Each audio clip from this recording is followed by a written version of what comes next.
Materjal selles filmis on võetud tõsielust. Tervist, ma olen James Dobson ja mul on hea meel, et te vaatasite filmi koos meiega täna. Ma olen teadlik, et see on väga raske aeg sinu jaoks. See võib olla kõige hirmutavam asi, mis su elus on juhtunud, ja kui see on nii, siis ma tahan, et sa teaksid, et sa ei ole üksi. Sa ei ole üksi, me hoolime sinust. Ja sellepärast me oleme selle filmi valmistanud, et vastata sinu küsimustele, et sa võiks teha otsuse, millega sa võiks elada kogu oma elu. Et seda kõike teha, me oleme võtnud intervjuu mõne naise käest, kes on olnud läbi sellest kõigest, millest sina läbi lähed. Nemad on olnud seal ja neil on võimalik jagada oma kogemust sinuga. Nüüd vaatame nüüd filmi Sinu soovimatu rasedus. Enne kui ma rasedaks jäin, ma olin üksik ja ma olin karjääri alustamas USA valitsuses, perekond. Ma ei suutnud isegi rääkida, et ma rase olen. See oli midagi, mis lihtsalt, mida ei tohtinud juhtuda. Ma mõtlesin tõesti abordi peale, ma ei tahtnud nagu oma perekonda nagu ära määrida ja teine põhjus oli see, et ma kõik nagu sundisid mind nagu, et niimoodi nagu tehakse ja sul on uus hea töökoht, sa võid minna elus veel kaugele ja sa võid teha palju raha. Ja miks see peaks laps olema kaelas nagu? Ja mul oli väga niisugune suur segadus ja ma olin väga üksildane ja kadunud selle keskel. Ja ma ei teadnud, kuhu minna, mida teha. Ma olin hirmu täis. Lapsena ma ei olnud väga õnnelik kodus ja lahkusin kodust 8-aastasena ja ma olin pärast kasvasin üles lastekodutes ja kui ma avastasin, et ma olin rase, sest ma ei olnud üldse õnnelik, ma olin nagu seda pahane ja kui ma oma poissile sellest rääkisin, ta ütles mulle, et ma kas pean temaga abielluma või tema võtab lapse ja kasvatab ta ise üles. Ja ma teadsin, et seda ei tohi juhtuda ja ma mõtlesin, et mul ei ole kuhu minna ja kellegi poole pöörduda. Sel hetkel ma mõtlesin, et võib-olla abort oleks kõige parem viis, sest et siis ma ei pea nagu abielluma kellegagi, keda ma tegelikult ei armasta ja ma ei peaks oma elu nagu rikkuma ära ja ma saaks kooli lõpetada ära ja enne kui ma avastasin, et ma olen rase, ma olin koolis väga aktiivne ja mul oli palju sõpru ja käisin jalgpallimatsidel igal pool ja niisugune teistmelise elu, tavalisem teistmelise elu. Vanemad sundsid mind tegema aborti alguses ja oli palju survet. Teiste poolt koolis mõni jälle ütles, et peaks iga laps säilitama, see oleks õige ilmale tuua ja ma kunagi arvanud, et abort oleks õige, aga kui see kriis nagu on ja siis hakkad mõtlema selle peale tõsiselt ja et oleks nagu kerge lahendus. Ma hakkasin mõtlema, et keegi ei saa teada ja et ma saan elada edasi oma elu ja normaalselt ja et see ei mõjuta ma elu üldse, ma saan mängida palli edasi ja käia koolis ja mu perekondal on ka parem ja ma rohkem mõtlesin selle peale, rohkem läks segadusse. Et see asi käis mul peas ringi ratast ja väga raske oli. Nüüd otsustada, mida nüüd teha siis. Et teha neid lõplikke tähtsad otsuseid. Mind peksti väga julmalt ja mind vägistati. Ja mind tõmmati ühte tühja hoonesse ja jäeti sinna surema. Ma avastasin, et ma olin nakatunud haigusesse, mis olid välja ravitavad. Aga siis ma avastasin samuti, et ma olin rase. Ja see muserdas mind sel hetkel. Kõik läks elus nagu ilusti. Käisin ülikoolis tööl. See polnud aeg lapse jaoks. Ja ma pidevalt oli süda paha. tundsin ennast väga halvasti. Niisugune tunne, ma nagu vihkan seda last ja saate aru, et miks ma pean rase olema veel vägistaja poolt. Ma vihkasin seda last ja mina mõtlesin, et ma teen abordi. Ma teen abordi. Tere! Ma nimi on Jane Hastein. Ma olen teile tuttav võib-olla kui spordikommentaator, aga ma tahaks olla su sõber nüüd ja hetke pärast ma näitan teile, kuidas need tõesti elusituatsioonid pöördusid. Aga ma tahan, et see kohtaks veel 3 inimese, kes teavad väga palju sellest, millest sinna praegu läbi oled minemas. Ma olen inimene, kes teeb tööd rasedate naistega. Mõnikord tulevad inimesed mu kontorisse, kes ei oodanud seda rasedust ja pole üldse mõeld, mis rasedus on ja see oli soovimatu. Kui see juhtub, siis ma seletan neile asju, et nad saaks paremini aru, mis tema sees sünnib. Ma räägin naisele, et iga rasedus on uus inimelu. Et see, mis on sinu ihus nüüd, ei ole lihtsalt mingi klomp või kude või mingi rakkude hulk, vaid see on beebi, kes kasvab, nagu te näete siin nende mudelite peal. Uus isiksus, mis kasvab kogu elu ja areneb. Siin näeb beebi 3-kuuselt. Näeb välja nii, sa näed väikest last, kes on ema üsas. Näeb väga palju samamoodi välja nagu vanemadki. Kõik on väga sarnane, kõik ihuosad, mis tal igales vaja lähevad, on selleks tahaks juba kujunenud välja. Iga päevaga, iga kehaosa kasvab ja areneb rohkem välja. Lapsel on juba sõrme varbaküüned, isegi hammaste juuste alged on valmis. Kõige tähelepanu on väga see, et see inimaju eme areneb väga kiiresti sel ajal. Beebi kasvades, samuti kasvab aju ja areneb välja oma komplekssetes funktsioonides. Ja selle tulemuseks on beebi, kes naerab ja nutab, mõtleb ja tunneb täpselt nagu meie sinuga. Viimase paari aasta jooksul on meditsiiniteadus võtnud välja palju seda tummedust ja salapärasust. Me näeme nüüd last, kes pole veel sündinud, saame näha tema liigutusi läbi ultraheli tehnika. Me näeme mustvalget pilti beebist. See pilt on tehtud väljaspoolt tema ihu. Kasutame seda tehnikat oma kontoris peaaegu iga päev nüüd, et jälgida raseduse käiku. Vaata, kui aktiivne see 3-kuine laps on, kui tema veel ei tunne ta liigutusi. Veelgi helisem areng teaduses on fiiberoptika, mis võimaldab meil näha last ema ihu seest. Ma kiiresti näitan teile mõningaid tähtsamaid hetki beebi arengust 8 nädalast, kui naine juba teab, et on rase 16 nädalani.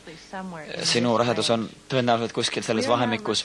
Praegu me vaatame otse raseda naise üska, me näeme 2 kuu vanust last, näete, kui hästi on näinud tema sõrmed, varbad ja liikmed. 10 nädalat me näeme last liikumas aktiivselt, ta on nüüd juba 4 sentimeetrit pikk. Ta kasvab nii kiiresti, et 12 nädalaselt on ta juba 3 või 6 sentimeetri pikkune. Me teeme nabanööri, mis toob temale toitu ja hapnikku. 14 nädalat ta paneb käed kokku, imeb pöialt. 15 nädalat ta kuuleb, näeb, maitseb, tunneb asju. Nädalat 16 sellest kuni sünnini, et kasvab suuremaks. See on väga tähtis saada aru, et sinu laps on elav, kasvav indiviid, inimelu. Ta on olnud seda eostamisest alates. Nüüd ma tahaks, et ta kuulaksid väga tähelepanelikult, mida mu abidine arst, doktor Michael Lindsay seletab, mis sünnib, kui abordi tehakse.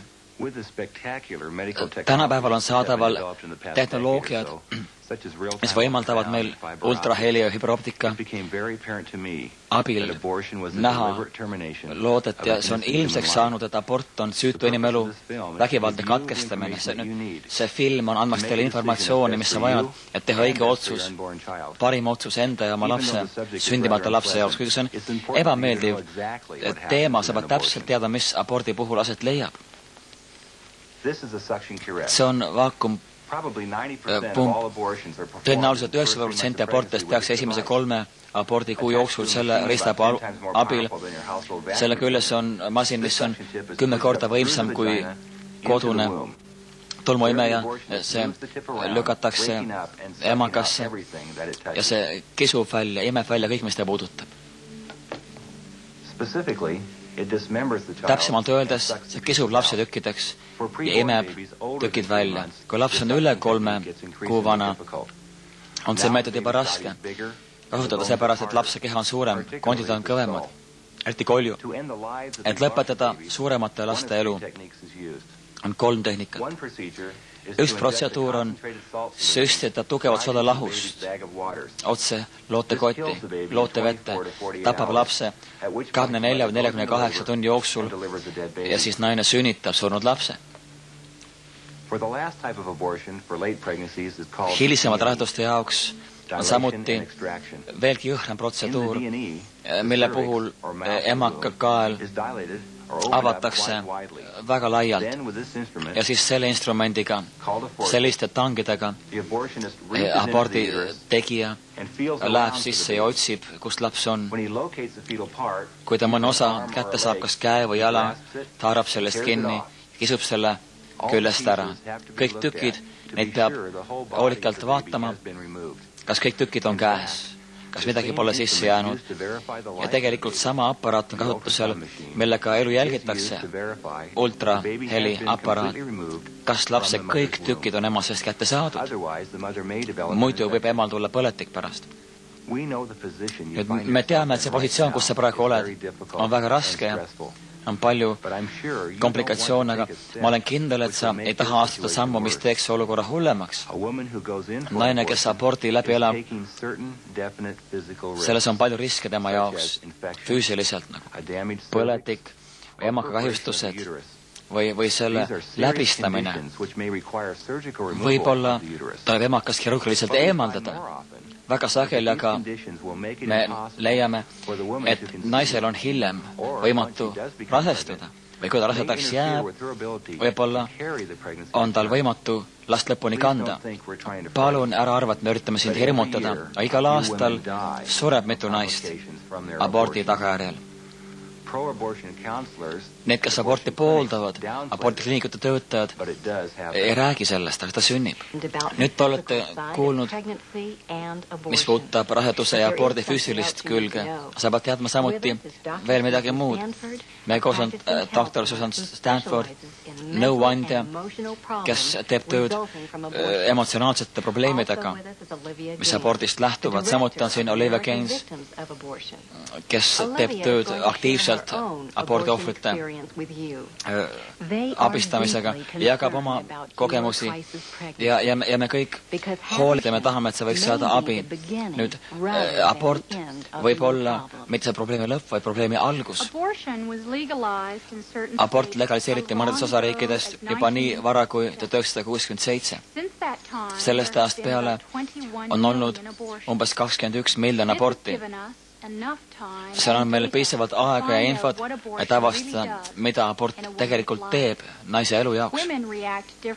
Naised reageerivad muidugi erinevalt, aga me uuringud on näidanud, et kindlasti on kohe midagi, mida võime nimetada abordi järgseks sündroomiks. See sündroom on valuline, tõsine ja ta jääb kogu eluks. Mõned tunded, mis sa võid kogeda, on depressioon, süü, probleemid suhtlemisel, isegi luupainajad ja selged pildid, mis tulevad tagasi abordist. Sa võid kogeda samuti, et sa oled emotsionaalselt tuim, samuti narkootikumid ja alkoholi kuritarvitamine, et saada lahti ja mälestust, et mõne jaoks võib-olla on see tagajärjeks enesetapu mõtted või isegi enesetapu katsed, et sellest valust lahti saada. Rasestumine ja lapse sünnitamine on väga tõsine sündmus iga naise elus ja abort pöörab selle pea peale. Rünnatas nii sinu ihu kui ka sinu meelerahu. Uuringud näitavad, et nained, kes on aborti teinud, nad on sagedamini psühhiaatriahaiglates kui naised, kes lapsed sünnitavad. 70% abort teinud naisi kogevad raskusi või isegi kaotavad oma suhted, kaotavad oma mehed, eriti kui nad pole abielus. Kuigi sa võib-olla praegu rahutu, pärast aborti oled sa tihti veelgi rahutum, depressioonis, süütundest vaevatud. Uuringud näitavad, et tõenäolisemalt kannatad sa leina all ja mõtled negatiivselt endast tema tulevikust. Ma saan aru sinu kartusi ja muresid, mis kõik ees ootab raseduse pärast, aga meil on teaduslikke tõestusi, kinnitavad, et sa oled õnnelikum ja psühholoogiliselt tervem, kui sa oma lapse ilmale kannad. Olivia kogemused annavad meile mõista, mis juhtub, kui valitakse abort, et see kriis lahendada. Mis minuga juhtus, oli hullem, kui ma oleks osanud arvata. Kõik juhtus minuga, millest sa rääksid, see usani veelgi rohkem. Ma olin väga suures depressioonis ja olid luupainajad ja see laps, kelle ma kaotasin, oli pidevalt mul meeles. 3 kuud hiljem läksime lahku oma poisiga, sest see oli võimatu juba. Ma olin ise tehtud oma perekonnast ja ma olin üksi. Kõige tähtsam asi mu elus on nüüd aidata teisi naisi, vältida seda kohutavat kogemust, mis mina läbi tulin, et nad ei oleks terve elu selle ohvrid. Me oleme näinud seda abordijärgset sündroomi kõikjal Ameerikas ja üle kogu maailmas ma olen reisinud. Abort kunagi ei tee terveks, ta alati teeb haiget. Kui ma võiksin minna tagasi ajas, siis ma rõõmuga valiksin elu oma väikse lapse jaoks. Läheme tagasi nüüd naiste juurde, kellest me alguses kuulsime ja vaatame, kuidas nende olukorrad lahenesid. Ma helistasin oma endisele abikaasale Arizonas, ta tuli end vaatama, ta tuli siia, me arutasime üsna palju asju, ta lasi mul selle kõik välja valada endast ja ma nutsin palju ja ta kuulas mind lihtsalt. Nõu, mis ta mulle andis, oli, et ma võiksin lapse anda kellelegi lapsendamiseks või jätta endale, aga et teha abort, et see ei oleks lahendus, et see oleks mõrv, tappa laps. Ja kõige selle asja käigus ma käisin ühes jah-elule keskuses, vaatasin ühte videot, mille kohta ma enne ei teadnudki, selle nimi on Hääletu karje. Läbi selle video ma nägin, mida tegelikult tehakse abortis, see kinnitas mulle, et see ei ole minu tee. Nii ei tohi teha. Et see on elu võtmine, see on lapse tapmine. Ja seega ma siis tegin otsuse Joseph ilmale kanda, ta nimi on Joseph. Ma pole kunagi seda kahetsenud. Ta on selline rõõmuallikas mu jaoks, selline õnnistus. Ja kui võtaks elu ette ilma temata, ta on täitnud mu elu ja ma armastan teda väga. Et lõpuks, kui ma olin läbi mõelnud, mis ma olen teinud ja ma teadsin, et abort on vale ja et ma ei tee aborti. Ma lihtsalt ei tee seda. Ja ma otsustasin, et lapsendus oleks kõige parem selle lapse jaoks.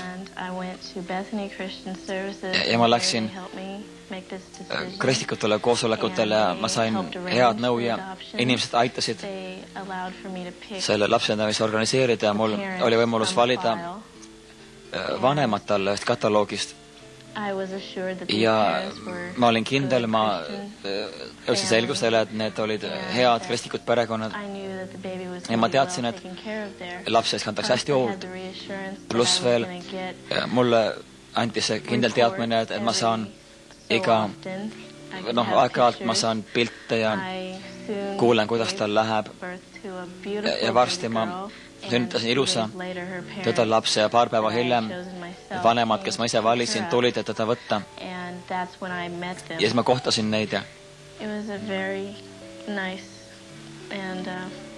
see oli väga rõõmus ja hea aeg nende jaoks. Veidi kurb, aga samas õnnelik minu jaoks. Aga see oli hästi, ma teadsin, et see oli parim ja hea valik minu jaoks ja lapse jaoks sel hetkel. ma kõikusin nüüd nagu selle vahel, ühest küljest ma tahtsin teha aborti, ühest küljest ma ei tahtnud teha seda, sest ma teadsin oma südames, et abort on vale.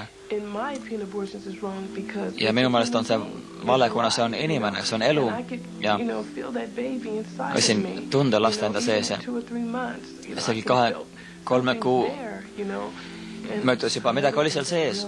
Teine asi, mis tõesti muutis mu meelt, oli endine abort, mis ma olin teinud kunagi varem. Arstid nagu üldse ei hoolinud minust, mis tunne ma võis olla. Nad tahtsid teha selle ära ja kõik. Panna meid laua peale, teha selle asja ära ja nii mind ka koheldi. Ja tegi mulle nii palju haiget. Eriti mu emotsioonides ma sain väga haiget. Ja pärast, kui ma otsustasin aborti mitte teha, siis tuli sügav rahu minu sisse. Ja ma kogesin, et see on õige asi teha.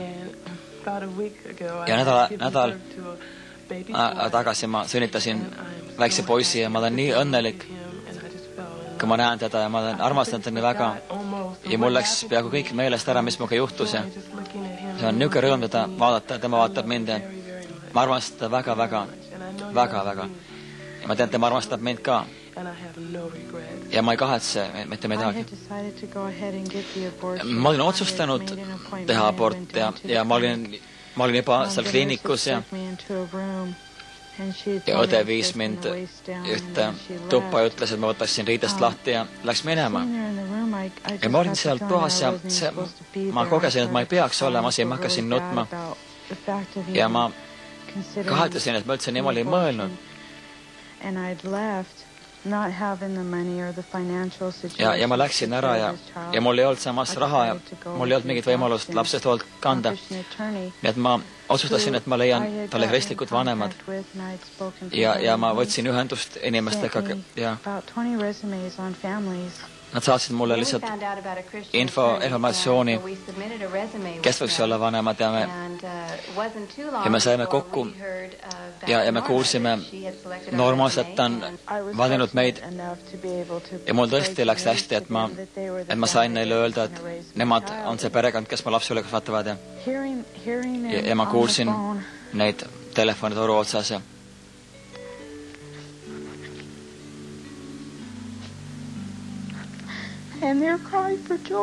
ja nad nutsid rõõmu pärast ja ma ise tundsin ennast ka, ma olin uhke enda üle.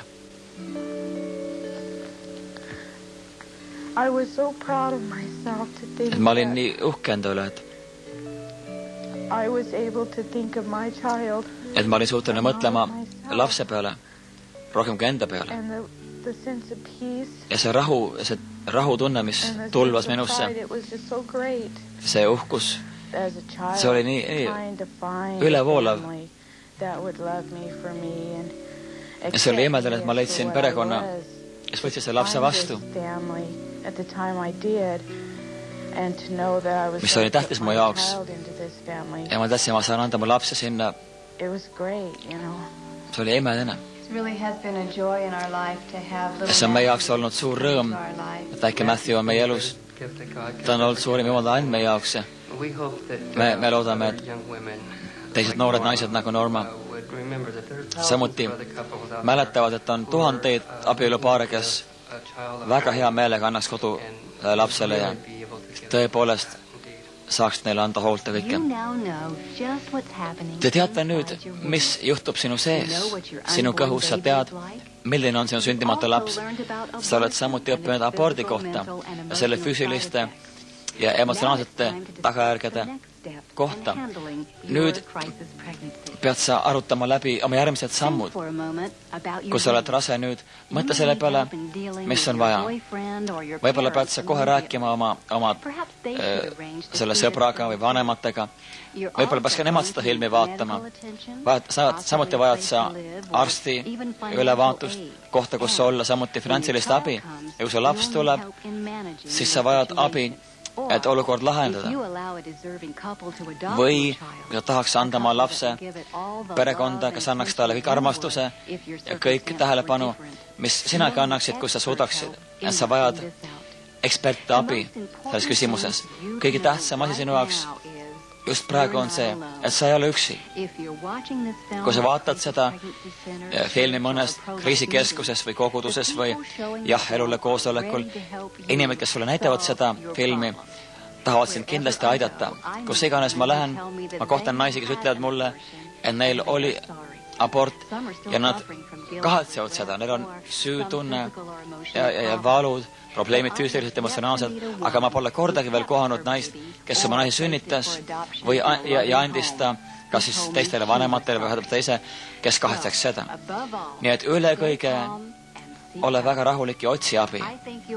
Ma usun, et sa avastad, et armastus võtab selle kriisi välja sinu soovimatust rasedusest.